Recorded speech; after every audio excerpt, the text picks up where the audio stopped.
want to show you a small clip of a video that blew my mind. I saw it about a month ago. Watch. And sometimes the spiritual stuff that underpins it. The most pushback I ever get is when I mention demons, when I mention things like the devil. People stop me, they say, Michael, now you're getting fantastical. Now you're getting crazy. You're talking about things that don't exist.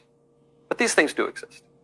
They do. I mean, if you're a Christian, any Christian, and you follow the scriptures, we know there was a war in heaven, and Lucifer, the most brilliant and the most beautiful of the angels, rebelled because of the plan for the Son, the Word, to become flesh. And he was horrified that God would lower himself to our nature. And so he said, I will not serve. And he was cast out with his minions, and they became the fallen angels, the demons, and they were cast down to earth. And soon thereafter, Eve encountered the serpent, and that was the beginning of our demise. And so this is not mythical. This is fact. The devil is a real person, a person in the sense of having a will and an intellect. He's a spirit, but he's a person. And what you said is true, that he used to be very hidden, and he used to be very subtle.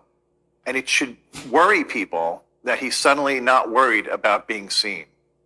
Because that means it's what most people would deduct from that is that he realizes that his reign is coming to a close, and he's using everything he has now to try to drag as many people down with him so we can be miserable in hell too.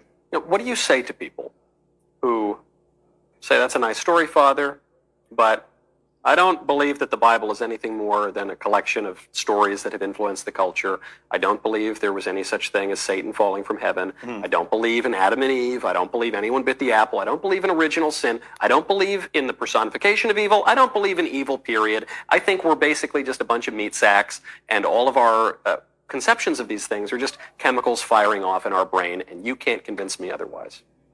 Oh, well, yeah, you're a non-believer. So good luck. But that's it. If you don't believe, I can't make you believe. But that's your decision. And I would say you better really dig into what you believe a little more deeper before you make your final decision. Because think about the consequences. If you're right, no harm at the end of life. If you're wrong,